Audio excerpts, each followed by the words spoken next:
हाँ जी, नमस्कार दोस्तों, कैसे हैं आप लोग। हाँ जी, मैं CS राहुल गुप्ता आपके कॉर्पोरेट एंड मैनेजमेंट अकाउंटिंग के फर्स्ट लेक्चर में आपका स्वागत करता हूं, फर्स्ट डेमो लेक्चर में। और हम आज पढ़ने वाले हैं ओवरव्यू ऑफ कॉस्ट से स्टार्ट करने वाले हैं। ओवरव्यू ऑफ कॉस्ट, और ये जो चैप्टर है ये 4 मार्क्स का, एक ही एग्जाम हुआ है तो उसमें 4 मार्क्स का आ चुका है। दिसंबर 2019 में, जून का एग्जाम नहीं हो पाया कोरोना की वजह से, आपका दिसंबर 2020 में एग्जाम होगा। तो 4 मार्क्स का इसका वेटेज रहा है ओवरव्यू ऑफ कॉस्ट का।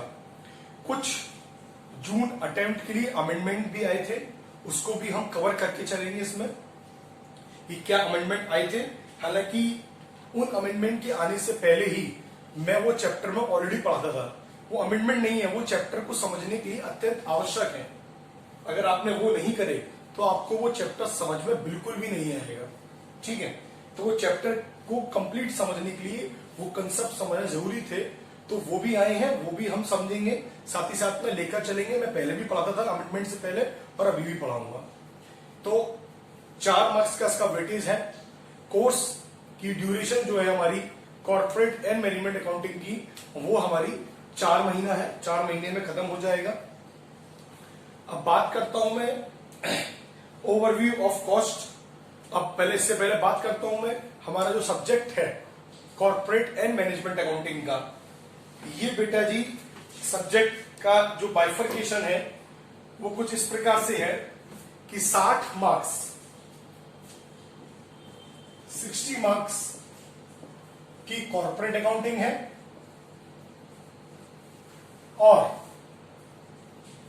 40 मार्क्स का हमारा मैनेजमेंट अकाउंटिंग एंड वैल्यूएशन के नाम से है। वैल्यूएशन बिल्कुल अंत में है, एक चैप्टर उसके नाम से है। अब थोड़ा सा मैं आपको बता दूं, ये सब्जेक्ट न्यूमेरिकल होने के साथ साथ इसका थ्योरेटिकल वेटेज भी पूरा है। सर कैसे? कॉर्पोरेट अकाउंटिंग का लिंक कंपनीज एक्ट 2013 से है। तो कंपनीज एक्ट 2013 के काफी कंसेप्ट इसमें पूछे जाते हैं कॉर्पोरेट अकाउंटिंग में। बात सही में आ रही है? प्लस एएस, इंड एएस और कुछ थ्योरेटिकल चैप्टर्स भी हैं। तो आपको दिखने में तो लग रहा है कि ये 100 मार्क्स का हमारा टोटल न्यूमेरिकल पेपर है, कैलकुलेशंस वाले क्वेश्चंस आएंगे। ना बेटा, सारे कैलकुलेशन वाले नहीं आने हैं। मैं आपको बता दूं, और जैसा मैंने पहले प्रेडिक्शन किया तो मेरा प्रेडिक्शन बिल्कुल सटीक बेटा। मैं आपको बता दूं कि आपके पास न्यूमेरिकल कैलकुलेशन करने वाले क्वेश्चन 40 से ज्यादा नहीं आएंगे। 40 क्वेश्चन ऐसे होंगे जिसमें आपको न्यूमेरिकल कैलकुलेशन या जनरल एंट्री या कुछ करना पड़ेगा। 40 से ज्यादा नहीं होंगे, 40 से कम हो सकते हैं। और थ्योरेटिकल क्वेश्चन, जो थ्योरेटिकल बेस्ड क्वेश्चन है, तो याद करने वाले हैं, कंसेप्ट समझने वाले हैं, वो 60 मार्क्स के होंगे। तो कोई अगर ये कहता है कि पूरा न्यूमेरिकल है तो वो गलत है। बात सही में आ रही है? इसलिए मैं आपको बता रहा हूं कि ये चैप्टर ये पूरा सब्जेक्ट पूरी तरीके से थ्योरेटिकल भी है एज वेल एज न्यूमेरिकल भी है। थ्योरेटिकल ज्यादा है।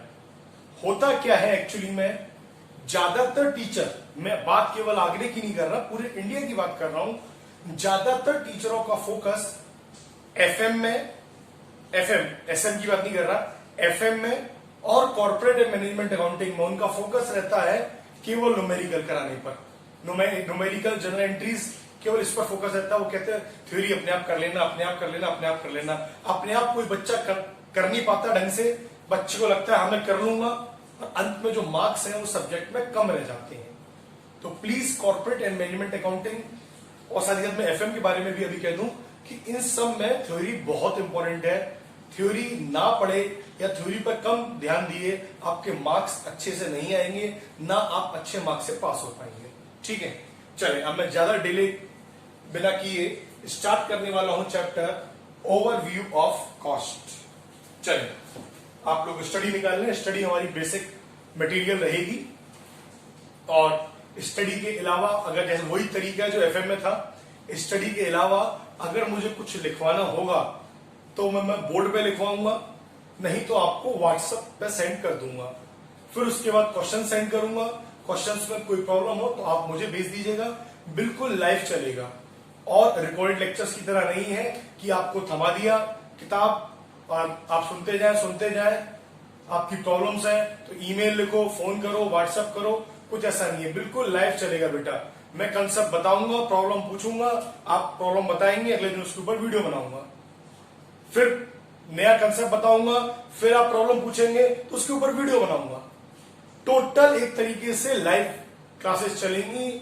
आपको कहीं कोई समस्या इस टाइप की नहीं आ पाएगी कि सर ये तो रिकॉर्डेड लेक्चर्स थे, हमारी प्रॉब्लम सॉल्व नहीं हो पाई। ठीक है, चले। कॉस्ट, सबसे पहले चैप्टर का नाम ही हमारा ओवरव्यू ऑफ कॉस्ट। मैं सबसे पहला जो शब्द इसमें इस्तेमाल हो रहा है वो है कॉस्ट। अब कॉस्ट क्या है भाई, सबसे पहला तो यही आ गया। देखें, chartered institute of management accountant London defines cost as the amount of expenditure actual or notional incurred on or attributable to a specified thing or activity। ठीक है, ये हमने डेफिनेशन पढ़ी और हमें समझ में कुछ भी नहीं आया। ये डेफिनेशन अमेंडमेंट का पार्ट है, बोल्ड में दे रखी है, बहुत इंपॉर्टेंट है, अंडरलाइन कर लीजिएगा। Chartered institute of management accountant, ये पेरेंट बॉडी है सीएमए, जो आगे में कह रहा हूं, सॉरी, इंडिया में CW इंस्टीट्यूट है, जिसे हम CICAI कॉस्ट के नाम से जानते हैं। झगड़ा चल रहा है अभी उसमें। Institute of cost accountant of India, उसकी पेरेंट बॉडी जो इंग्लैंड वाली है वो अधिकतर डेफिनेशंस देती है। तो उसने क्या डेफिनेशन दिया है उस पर हम चर्चा करते हैं। उससे पहले मैं एक आपको एग्जाम्पल देता हूं कि साहब मेरे को एक गाड़ी खरीद के लेकर के आया, उस गाड़ी खरीद कर लेकर के आया, तो अब वो गाड़ी जब मैंने खरीदी, शोरूम से बाहर निकली, तो वो गाड़ी 60,000 की, 60,000 रुपए तकरीबन उसमें खर्च हो गए। बात सही में आ रही है। अब इस 60,000 की गाड़ी खरीदने के लिए मैंने कई जगह, कई सारे शोरूम पे गया था, पता किया था मैंने, काफी दिनों से भटक रहा था मैं, क्योंकि मेरी पहली गाड़ी थी। तो मैं चाहता था कि मैं अच्छी से अच्छी टू व्हीलर गाड़ी की बात कर रहा हूं, टू व्हीलर गाड़ी खरीदूं। तो मैं कई सारे शोरूम से पता करने गया ताकि मुझे बेस्ट प्राइस पता लग सके। और मैं अलग अलग जगह पे गया, इवन मैं काफी दूर तक एरिया में भी गया कि थोड़ा सस्ता मिल जाए मुझे। बात सही में आ रही है। प्लस फिर मैंने पता किया कि एसेसरीज कहां सस्ती मिलती है, तो इसके लिए भी मैंने बड़ी भागदौड़ी करी और मैंने पता की साहब एसेसरीज एक पर्टिकुलर जगह पर वहां पर लगवाएंगे तो सस्ती मिलेगी। तो इसमें कई सारे तो ऐसे खर्चे हैं जो हमें दिखाई दे रहे हैं एक्चुअली में, और कई सारे ऐसे खर्चे हैं जो हमें दिखाई तो नहीं दे रहे हैं लेकिन खर्च हुए हैं।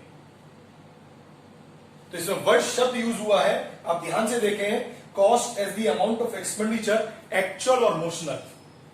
एक्चुअल खर्चा जो वास्तव में मेरी जेब से चला गया, नोशनल खर्चा जो गया नहीं है, मतलब मेरी जेब से मुझे दिख नहीं रहा कि गया है लेकिन लगा है। जैसे कि डेप्रिसिएशन, जैसे कि मैं इतने दिनों से जा रहा था तो मेरा पेट्रोल लगा होगा गाड़ी का, जो भाई मैं गया हूंगा इतने डिफरेंट शोरूम पर, आगरा के या दिल्ली की, जहां भी मुझे खरीदना है, मैं इतने डिफरेंट शोरूम में गया हूं गाड़ी पता करने के लिए, सीरीज पता करने के लिए। तो क्या मैंने पेट्रोल नहीं फूका होगा? बिल्कुल सर। तो क्या पेट्रोल उससे डायरेक्टली लिंक्ड है? नहीं है सर। क्या गाड़ी में डेप्रिसिएशन लगी होगी सर? तो क्या वो डायरेक्टली लिंक्ड है? नहीं है।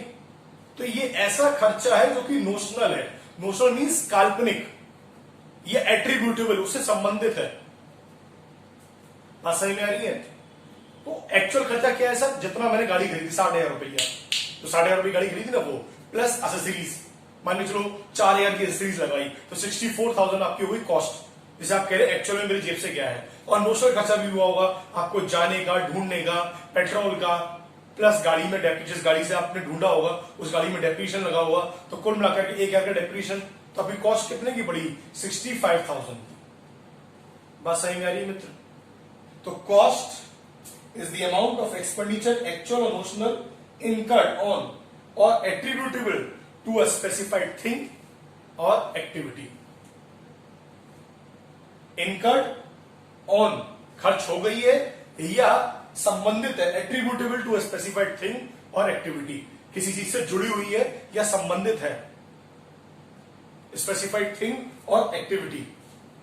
सर इसका कहने का मतलब क्या है, किसी चीज से जुड़ी हुई है।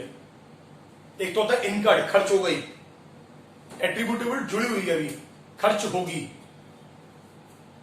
सर कहना क्या चाह रहे हैं बेटा, कहना यह चाह रहा हूं मैं, पहली बात कॉस्ट में एक्चुअल खर्चा भी आता है, नोशनल खर्चा भी आता है, ये पहली बात सीआईए मैंने बताई हमें। दूसरी बात, वो खर्चा जो खर्च हो गया है या जो खर्च होने वाला है वो आता है। मतलब सर कैसे, देखें कॉस्ट के अंदर तीन चीजें आती हैं, expenses, loss, asset. Expenses, loss, asset, और ये सब कॉस्ट है। अब इसमें बहुत सारी चीजें ऐसी हैं इस तीनों में जो खर्च हो चुकी हैं, कंज्यूम हो चुकी हैं, और बहुत सारी चीजें ऐसी हैं जो कंज्यूम होने होंगी फ्यूचर में। तो जो कंज्यूम हो चुकी हैं या होंगी वो दोनों ही कॉस्ट है। कुछ चीजें इसमें ऐसी हैं जिन्होंने रेवेन्यू में अपना कंट्रीब्यूशन दिया होगा, और कुछ चीजें ऐसी हैं जिसने रेवेन्यू में अपना कोई कंट्रीब्यूशन नहीं दिया होगा। वो दोनों ही कॉस्ट है, चाहे रेवेन्यू में कंट्रीब्यूशन दिया हो चाहे रेवेन्यू में कंट्रीब्यूशन ना दिया हो। तभी तो मैंने बोला एट्रीब्यूटेबल। एक्सपेंसेस, एक्सपेंसेस क्या है, मैं एक्सपेंसेस की डेफिनेशन पढ़ रहा हूं सर, एक्सपेंसेस की डेफिनेशन इसमें है नहीं है, वो मैं आपको व्हाट्सएप पे भेज दूंगा, नोट्स भेज दूंगा, चिंता ना करें। एक्सपेंस की डेफिनेशन क्या है, expense is that portion of the cost which has been consumed during the current accounting period and which contributed to the revenue. Consume भी हो गई है और भाई साहब कंट्रीब्यूट भी करा इसने। सर क्या एग्जाम्पल दिया जा सकता है, बिल्कुल बेटा एग्जाम्पल दे सकता हूं मैं। डेप्रीशिएशन ऑन असेट, सर तो नोशनल है, एक्चुअल हो नोशनल हो, एक्सपेंस कोई सा भी, एक्चुअल हो नोशनल में कोई मतलब नहीं है। डेप्रीशिएशन सेल्समैन को दिए जाने वाला कमीशन साल भर में कंज्यूम भी हो गया है और उसे कंट्रीब्यूट भी किया है रेवेन्यू में, ये कॉस्ट है, तीनों ही कॉस्ट है। सर लॉस क्या होता है, लॉस कंज्यूम हो गया है क्या, लेकिन क्या उसे कंट्रीब्यूट किया है, नहीं सर कंट्रीब्यूट तो नहीं किया सर। मशीन का वो हिस्सा जो आग में जल गया, मशीन का वो हिस्सा जो आग में जल गया, क्या कंज्यूम हो गया सर, यस सर कंज्यूम तो हो गया, लेकिन क्या उसे कंट्रीब्यूट कर पाया, नहीं कंट्रीब्यूट तो नहीं कर पाया सर, क्योंकि जल गया ना। फिर भी क्या कॉस्ट है, यस कॉस्ट है। Loss is that portion of the cost which has been consumed during the current accounting period but did not contribute to the revenue. Consumed but did not contribute. Asset क्या है sir, asset वो है जो consume नहीं हुई है। भाई मान के चलो मैंने 1 लाख की असेट खरीदी थी, डेप्रीशिएशन लग गया 10,000 का, तो वो 10,000 का डेप्रीशिएशन कितना रहेगा एक्सपेंस में, बाकी में कितना रहेगा 90,000। वो 90,000 भी है, वो 90,000 भी मेरी कॉस्ट है सर। वो तो फ्यूचर में अभी होगी ना कंज्यूम, यस सर, वो तो फ्यूचर में कंट्रीब्यूट करेगी, यस, लेकिन मेरा खर्च तो हो गया ना लाले। Cost is the actual or notional expenditure incurred, खर्च तो हो गया ना। बात समझ में आ रही नहीं आ रही है, तो कॉस्ट सब होती है बेटा, चाहे वो कंज्यूम हुई हो या ना हुई हो, चाहे कंट्रीब्यूट हुई हो या ना हुई हो, अल्टीमेट बात यह है कि मेरी जेब से गई है एक्चुअल में या नोशनल रूप में मेरी जेब से गई है। बात समझ में आ रही है। असेट डेफिनेशन पढ़ देता हूं, asset is that portion of cost which has not been consumed during the current accounting period. It is during the accounting period it is also called unexpired cost. इसे unexpired cost कहेंगे। ये expired cost है, ये unexpired cost है। expired इसलिए हुई, consume हो गई, consume नहीं हुई है। Not consumed. सब कंज्यूम ही नहीं हुई तो कंट्रीब्यूशन का सवाल ही नहीं है, जाहिर सी बात है, नॉट कंट्रीब्यूट।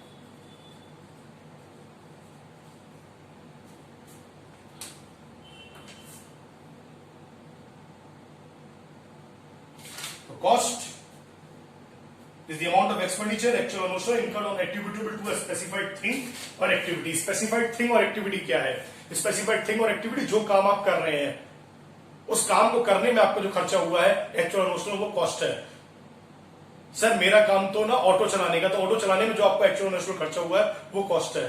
सर मेरा काम सिनेमा हॉल का, तो सिनेमा हॉल को चलाने में, तो आपकी स्पेसिफाइड थिंग और एक्टिविटी में जो भी नोशनल और एक्चुअल खर्चा हुआ है, इनकर्ड और एट्रीब्यूटेबल है, वो सब का सब हमारा किस में आएगा? कॉस्ट माना जाएगा। कॉस्ट में तीन चीजें आती हैं, एक्सपेंसेस जिसे एक्सपायर्ड कॉस्ट बोलते हैं, और लॉस और असेट जिसे हम अनएक्सपायर्ड कॉस्ट बोलते हैं। आ रही बेटा बात सही में? तो ये है कॉस्ट की कहानी। अब इसने काफी लंबे चौड़े पैराग्राफ दे रखे हैं कॉस्ट के बारे में, 3 पैराग्राफ पूरे पूरे दे रखे हैं। मैं उससे पहले स्टार्टिंग में एक लाइन पढ़ना चाहता हूं, cost is the amount of resource given in exchange for some goods और सर्विसेज। जरूरी नहीं आपकी जेब से गए हो, अगर आपने एक्सचेंज भी किया है तो एक्सचेंज के बदले जो आपने रिसोर्सेज दिए हैं वो भी कॉस्ट है। द रिसोर्सेज गिवन मनी और money is equivalent express in monetary units. तभी तो बार बार आपसे चले चले कह रहा हूं, एक्चुअल या नोशनल, एक्चुअल या नोशनल। बात सही में आ रही है? मुझे किसी को 1000 देने थे तो मैंने 1000 जेब से कैश में नहीं दिया या बैंक से नहीं दिया, मैंने उसे 1000 की चीज दे दी, तो 1000 की जो चीज दे दी क्या वो कॉस्ट नहीं है? वो भी कॉस्ट है। आ रही बेटा बात सही में? अब यहां पर 3 पैराग्राफ दे रखे हैं कॉस्ट के बारे में। ये एक्चुअली वो कॉस्ट के बारे में नहीं है, टाइप्स ऑफ कॉस्ट के बारे में और कॉस्ट के बारे में जो आगे इस चैप्टर में पढ़ेंगे वो है। तो इन 3 पैराग्राफ को हम चैप्टर के एंड में जाके पढ़ेंगे। तो अभी आप इन 3 पैराग्राफ का बस विराम लगा दीजिए। अभी जितना मैंने आपको पढ़वाया है बस उतना ही पढ़िए। शुरू की 2 लाइन और 2 लाइन जो बोल्ड में वो पढ़वाई है, और मैंने आपको ये बताया है, इसके बारे में मैं आपको नोट्स में भेज दूंगा। ठीक है, आप चाहे तो उसको नोट कर सकते हैं वीडियो पॉज करके, कॉस्ट में क्या क्या चाहिए, ये उसका क्रक्स है। ठीक है दोस्तों, अब नेक्स्ट शब्द पे आता हूं मैं। बहुत ही इंटरेस्टिंग शब्द है ये, बिल्कुल बेसिक फंडामेंटल चल रहे हैं बेटा, बहुत इंपॉर्टेंट है ये। ठीक है, उसके बहुत आराम से सिखाऊंगा मैं, ये बार बार दिक्कत नहीं आनी चाहिए। कॉस्टिंग, वही उसी वाले एग्जाम्पल पे आता हूं यार। मैंने ना गाड़ी ली थी 2 व्हीकल वाली, और 2 व्हीकल वाली जो गाड़ी मैंने ली थी, बच्चों सुनते रहना ध्यान से 2 मिनट जरा। मैंने गाड़ी ली 2 व्हीकल वाली, और 2 व्हीकल की जो गाड़ी थी बच्चों, वो मुझे, मैंने आपको बताया जैसे कि एग्जाम्पल में, कितने की पड़ी थी मुझे? वो मुझे पड़ी थी 60,000 की। फिर मैंने एक्सेसरीज लगवाई, उसका खर्चा हो गया यार 3,000 का, 4,000 का बता दूं मैं, 4,000 का। ठीक है सर। फिर उसके बाद मैंने कुछ मॉडिफिकेशन करा लिया, स्टिकर लगवा ली उसके ऊपर, गाड़ी के ऊपर। मैंने कहा चलो अच्छा लगेगा यार, स्टिकर लगवाता हूँ। तो स्टिकर लगवाने में मेरे 1,000 रुपये खर्चा हो गया। ठीक है सर। फिर उसके बाद किसी ने लगाया, किसी ने कहा यार तू एलईडी लाइट भी लगवा ले इसमें, टायरों के पीछे इस तरह से तू लगवा ले यार, और करवा ले। तो मैंने और खर्चा कर लिया 500 रुपए का। ठीक है। फिर किसी ने कहा यार तूने क्या नाम है, गाड़ी का इंश्योरेंस नहीं कराया। आप कहेंगे सर इंश्योरेंस तो होकर के आता है, मान लीजिए चलो इंश्योरेंस नहीं होकर के आया है, मैं मान लो इंश्योरेंस मैं अलग से करा रहा हूँ। ठीक है साहब, तो गाड़ी का इंश्योरेंस नहीं कराया, चल इंश्योरेंस करा ले। तो मैंने इंश्योरेंस कराया गाड़ी का, तो उसमें मुझे 2,000 रुपये एक्स्ट्रा देने पड़ गए गाड़ी का इंश्योरेंस में। 2,000 गाड़ी के इंश्योरेंस में हो गए खर्च, 1,000 उसमें हो गए, 500 रुपये उसमें हो गए, 4,000 सीज में हो गए, 60,000 की गाड़ी पड़ी। घर पर आकर के आपकी पिताजी ने कहा, हाँ बेटा गाड़ी ले आया? हाँ मम्मी ले आया गाड़ी। गाड़ी कितने की पड़ी? तो आप मम्मी से क्या बोलेंगे? मम्मी रुक जाओ, अभी मैं कॉस्टिंग कर रहा हूं। आपके मुंह से यही शब्द निकलेंगे, मम्मी रुक जाओ बस अभी कॉस्टिंग करके बताता हूं कि गाड़ी कितने की पड़ी। तो कॉस्टिंग आप क्या कर रहे हैं? द प्रोसेस और technique of ascertaining the cost. क्या बोला मैंने? द प्रोसेस और technique of ascertaining the cost. Cost को तय करने वाली वो प्रोसेस, कॉस्ट को तय करने वाली वो टेक्निक, वो कहलाती है, क्या कहलाती है?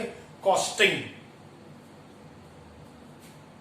तो घर पे आके मैंने कहा मम्मी ये इतने लग गया, इतना लग गया, कुल मिलाकर मम्मी इतना खर्चा हो गया। 60 और 4 हुआ था उसमें 64, 1000 65,000, 500 रुपए एलईडी लाइट में 65,500 और 2000 रुपए इंश्योरेंस के 67,500 कॉस्टिंग कर ली मैंने। मुझे गाड़ी मम्मी पड़ी 67,500 की, इतना मुझे पड़ा। तो यानी कि आप जब कॉस्ट में खर्चे जोड़ते हैं, खर्चों को आइडेंटिफाई करते हैं, तो आप कहलाते हैं कि साहब ये मैं क्या कर रहा हूं? कॉस्टिंग कर रहा हूं। अब इसी एग्जाम्पल को थोड़ा सा आगे और ले जाता हूं मैंने साहब पेट्रोल डलवाया उस गाड़ी में, 400 रुपए का पेट्रोल डलवाया उस गाड़ी में, 500 रुपए पेट्रोल डलवा ली, मान के चलो 67,500 की थी। अब मैं घर पे आया, मैंने कहा मम्मी इतने की पड़ी और 500 रुपए का पेट्रोल। मम्मी ने कहा पेट्रोल तो वैसे भी डलवाता, गाड़ी कितने की पड़ी? अरे मम्मी पहली बार पेट्रोल डलवाया है, तो मेरे जेब से कभी जितने गए उतने में काउंट करूंगा ना। मम्मी कहेगी पेट्रोल तो तू वैसे भी डलवाता, तू वो गाड़ी में नहीं देता तो किसी और में डलवाता, तू गाड़ी के बिना तो नहीं चलता है। मैं कह रहा हूं मम्मी मैंने पहली बार गाड़ी ली है, तो जरूरी था ना, पहली बार गाड़ी जब ली है तो पहली बार गाड़ी को पूरा तैयार करने में कितना खर्चा हुआ मम्मी, वो मैं काउंट कर रहा हूं। मम्मी ने कहा नहीं भाई तू, ये तो रनिंग खर्चा है, ये ऐसा खर्चा थोड़ा जो तू एक बार करेगा या साल में एक बार करेगा। मैंने कहा नहीं मम्मी पहली बार हुआ है खर्चा है, इसलिए मैं काउंट कर रहा हूं, दोबारा जब होगा तब काउंट नहीं करूंगा। मम्मी के व्यू देखे जाए तो उनके व्यू भी एक जगह सही है, और दूसरे व्यू देख, मैं बेटा फाइनेंशियल अकाउंटिंग में नहीं जा रहा, मैं कॉस्ट अकाउंटिंग की बात कर रहा हूं। प्लीज फाइनेंशियल अकाउंटिंग के लिहाज से अगर जाएंगे तो लोग कहेंगे सर इसमें तो पहली बार किए जाने वाला जो भी खर्चा होगा वो सब उसमें पहली बार मैं नहीं जा रहा बेटा, मैं फाइनेंशियल अकाउंटिंग में नहीं जा रहा, मैं कॉस्ट अकाउंटिंग में ही हूं। प्लीज मम्मी का आप देखेंगे तो उनका भी एक तरह से व्यू सही है, मेरा व्यू देखेंगे तो आप कहेंगे सर आप भी सही है, दोनों का व्यू सही है। तो दोनों के कॉस्टिंग करने के तरीके अलग अलग हैं। इसी तरीके से कॉस्टिंग के अलग अलग मेथड होते हैं। आपको भी एग्जाम्पल के तौर पर बता रहा हूं, एक होती है एब्जॉर्प्शन कॉस्टिंग, एक होती है मार्जिनल कॉस्टिंग। मार्जिनल कॉस्टिंग कहती है कि मैं सारे वेरिएबल खर्चे लूंगी, क्या क्या? सारे वेरिएबल खर्चे। और एब्जॉर्प्शन कॉस्टिंग कहती है कि मैं वेरिएबल खर्चे लूंगी लेकिन साथ ही साथ में मैं फिक्स्ड प्रोडक्शन खर्चा भी लूंगा, यानी कि प्रोडक्शन डिपार्टमेंट का जो फिक्स्ड खर्चा होता है उसे भी कॉस्ट में शामिल करूंगी। तो मार्जिनल कॉस्टिंग भी एक टेक्निक है, एब्जॉर्प्शन कॉस्टिंग भी एक टेक्निक है, दोनों ही टेक्निक है। अब उसमें से मैं कौन सी टेक्निक का इस्तेमाल करूंगा ताकि अपने प्रोडक्ट की कॉस्ट निकाल सकूं, वो कहलाता है क्या? कॉस्टिंग। तो प्रोसेस और technique of ascertaining the cost दोनों ही अपनी अपनी जगह सही है, मार्जिनल भी अपनी जगह सही है, एब्जॉर्प्शन भी अपनी जगह सही है, ये आगे पूरा चैप्टर आएगा। लेकिन इन दोनों में से किसी एक को सेलेक्ट करना और फिर मुझे अपने प्रोडक्ट की लागत पता करना, प्रोडक्ट की कॉस्ट पता करना, वो कहलाता है कॉस्टिंग। बच्चों बात सही में आ रही है? तो मैंने आपको एक्टिवा के एग्जाम्पल समझाया और आपको मार्जिनल और एब्जॉर्प्शन कॉस्टिंग तक ले गया। Costing is the technique and process of ascertaining cost. These technique consist of principles and rules which govern the procedure of ascertaining cost of product or service. The techniques to be followed for the analysis of expenses and the process of different product or service differ from industry to industry. Industry to industry costing करने का तरीका अलग अलग होता है बेटा जी। ऐसा नहीं है कि कॉस्टिंग करने का तरीका एक ही होता है। हर एक का कॉस्टिंग करने का मेथड जो है, कोई खर्चा शामिल करता है किसी खर्चे को पर्टिकुलर, कोई किसी पर्टिकुलर खर्चे को शामिल नहीं करता है। ट्रेडिशनल कॉस्टिंग होती है, एक्टिविटी बेस्ड कॉस्टिंग होती है, वो भी आप जानेंगे। ट्रेडिशनल कॉस्टिंग में हम क्या करते हैं? सारे खर्चे शामिल करते हैं। एक्टिविटी बेस्ड कॉस्टिंग में हम वही खर्चे शामिल करते हैं जो एक्टिविटी हम कर रहे हैं। तो अलग अलग कॉस्टिंग के तरीके हैं, मार्जिनल कॉस्टिंग, एब्जॉर्प्शन कॉस्टिंग, अभी 2 कॉस्टिंग का मैं नाम लिया। तो इनमें से कौन सी कॉस्टिंग वाले मेथड से मैं अपने प्रोडक्ट की या मैं अपनी सर्विस की कॉस्ट निकाल रहा हूं, वही कहलाता है कॉस्टिंग। बस सही मेरे Cost is the amount of expenditure incurred, actual or notional, or attributable to a specified thing or activity. Costing is the process or technique of ascertaining the cost. Please ये वन लाइनर है, please बेटा इसको बिल्कुल दिमाग में रखें जो मैंने बोले हैं, ठीक है बच्चों।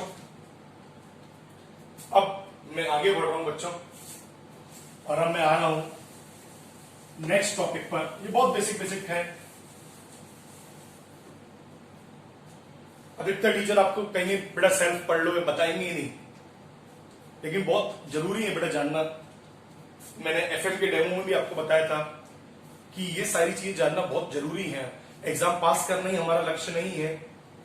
जब हम कल को जाते हैं एज अ सीएस रिप्रेजेंट करते हैं तो हमें ऐसा लगे कि बीकॉम पास स्टूडेंट है, सीएस है, बेसिक सारी चीज क्लियर है। ठीक, नेक्स्ट कंसेप्ट आ रहा हूं मैं, कॉस्ट अकाउंटिंग।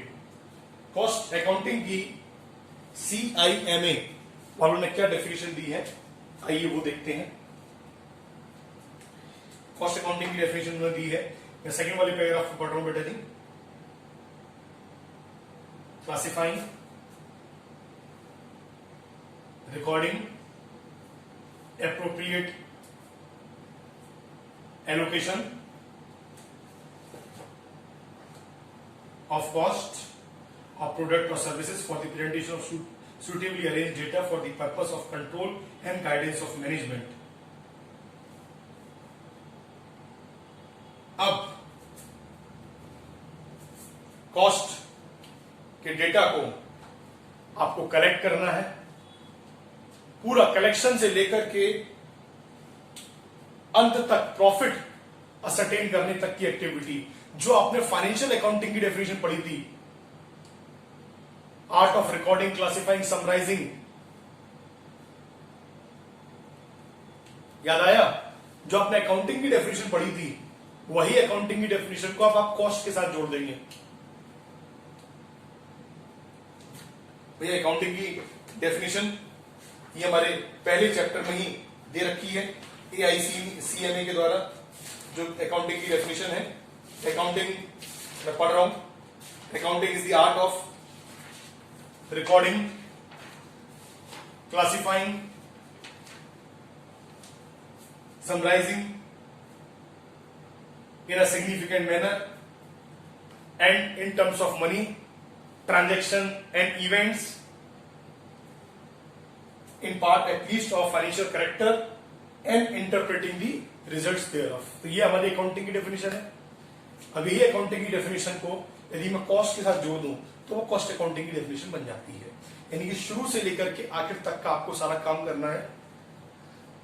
अब कॉस्टिंग वाला काम तो केवल एक हिस्सा था उसका, कॉस्ट अकाउंटिंग का एक हिस्सा था कॉस्टिंग। अब कॉस्ट अकाउंटिंग में आपको बहुत शुरू से लेकर आखिर तक का काम है, क्लरिकल काम से लेकर के एनालिटिकल काम तक है। क्लरिकल काम क्या है? कलेक्शन करना है डेटा का, तो वही सबके लॉ बिल दो, किसी क्या क्या बिल लॉ बिल दो, कलेक्शन पहली बात। फिर उसके बाद क्लासिफाई करना है कि कौन सा खर्चा डायरेक्ट है, कौन सा खर्चा इनडायरेक्ट है। सो डायरेक्ट इनडायरेक्ट क्या होता है? डायरेक्ट खर्चा जिसको मैं डायरेक्टली किसी प्रोडक्ट से लिंक कर सकता हूं, इनडायरेक्ट खर्चा जिसको डायरेक्टली मैं लिंक नहीं कर सकता। जैसे कि इस मार्कर में जो प्लास्टिक का खर्चा है वो डायरेक्ट है, लेकिन इस मार्कर बनाने वाली कंपनी ने अपने अकाउंटिंग डिपार्टमेंट वालों को सैलरी भी दी होगी। तो अकाउंटिंग डिपार्टमेंट वालों को जो सैलरी दी है वो इस एक मार्कर के लिए दी है या जितने प्रोडक्ट बनाते सबके लिए दी है? सबके लिए दी है। तो आप उस अकाउंटिंग डिपार्टमेंट में दी जाने वाली सैलरी को किसी एक पर्टिकुलर प्रोडक्ट से लिंक नहीं कर सकते ना, तो वो इनडायरेक्ट हो गया। तो इसे कहते हैं क्लासिफिकेशन करना कि डायरेक्ट है या इनडायरेक्ट है। नेक्स्ट रिकॉर्डिंग करना सारे खर्चों की, एलोकेट करना एंड एनालाइज करना। सर एलोकेट करना क्या होता है? कुछ डिपार्टमेंट तो ऐसे हैं जो कि सेल करते हैं, लेकिन कुछ डिपार्टमेंट ऐसे हैं जो सर्विस प्रोवाइड करते हैं। तो सर्विस प्रोवाइड करने वाले डिपार्टमेंट का खर्चा चढ़ाया जाएगा प्रोडक्शन डिपार्टमेंट के ऊपर। बात सही है? उसे कहते हैं एलोकेट करना। Preparation of periodical statement, budgets बनते हैं, स्टेटमेंट्स बनते हैं, रिपोर्ट्स बनती हैं, सब आप देखेंगे, budget and budgetary control chapter आएगा। Application of cost control method, cost control methods लगाए जाएंगे, आप देखेंगे। स्टैंडर्ड कॉस्टिंग एक टेक्निक है कॉस्ट कंट्रोल की, तो वो देखी लगाई जाएगी। असरटेनमेंट ऑफ प्रॉफिटेबिलिटी और अंत में जो भी आपने एक्टिविटी करी है उससे प्रॉफिट निकाला जाएगा।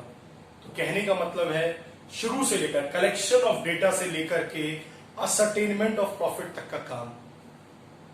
कॉस्टिंग तो उसमें बहुत छोटा सा है, बात सही में आ रही है? कॉस्ट अकाउंटिंग का छोटा सा काम है कॉस्टिंग। सबसे छोटा जो कंसेप्ट है वो हमारा कॉस्ट था। इससे बड़ा जो कंसेप्ट था वो कॉस्टिंग, इससे भी बड़ा कंसेप्ट जो है वो हम पढ़ रहे हैं कॉस्ट अकाउंटिंग, जो शुरू से लेकर के आखिर तक की बात करती है, कलेक्शन से लेकर के प्रॉफिटेबिलिटी ऑफ एक्टिविटीज तक की बात करती है। ठीक है, इस सारे पॉइंट मैं आपको नोट्स में भेज दूंगा।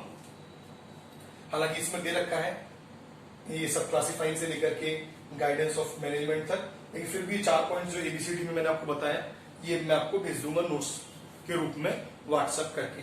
ठीक है, तो ये है हमारे मीनिंग ऑफ कॉस्ट अकाउंटिंग। और बेटा जी अब सबसे बड़ा शब्द आ चुका है, सबका पापा, कॉस्ट अकाउंटेंसी। ये सबसे बड़ा है। तो बच्चों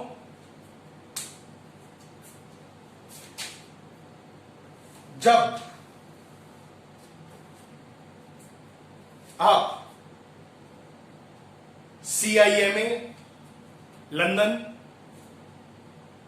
ICAI कॉस्ट इंडिया के बनाए गए जितने भी रूल्स हैं, स्टैंडर्ड्स हैं, इनको फॉलो करते हैं। कब फॉलो करते हैं? कॉस्ट अकाउंटिंग करते वक्त। क्या बोला मैंने? CIMA, ICAI कॉस्ट या गवर्नमेंट के द्वारा निकाले गए कोई भी गाइडलाइंस को फॉलो करते हैं कॉस्ट अकाउंटिंग के वक्त, तो वो कहलाती है कॉस्ट अकाउंटेंसी। क्या कहलाती है? Cost accountancy. The application of costing and cost accounting principles, methods and techniques to the science, art and practice of cost control and ascertainment of profit. यहां पर एक चीज और जोड़ दी उन्होंने, कॉस्ट कंट्रोल वाली बात। कॉस्ट अकाउंटेंसी में एक चीज और जुड़ जाती है बच्चों, जिसे हम कहते हैं कॉस्ट कंट्रोल और असरटेनमेंट ऑफ प्रॉफिटेबिलिटी। और ये सब किसके लिए की जाती है? It includes the presentation of information for the purpose of managerial decision making. ये प्रॉफिटेबिलिटी वाली बात तो कॉस्ट अकाउंटिंग तक आ रही थी, अब इसमें 2 बात और जुड़ गई। कौन कौन सी? Cost control plus managerial decision making वाली बात। तो आप जो मैनेजमेंट अकाउंटिंग दूसरा है ना इसका, वो कॉस्ट अकाउंटेंसी के बराबर है लगभग। मैनेजमेंट अकाउंटिंग में डिसीजन लेने का काम करते हैं और कॉस्ट अकाउंटेंसी के अंतिम पड़ाव पे जाकर के भी आप डिसीजन लेने का काम करते हैं।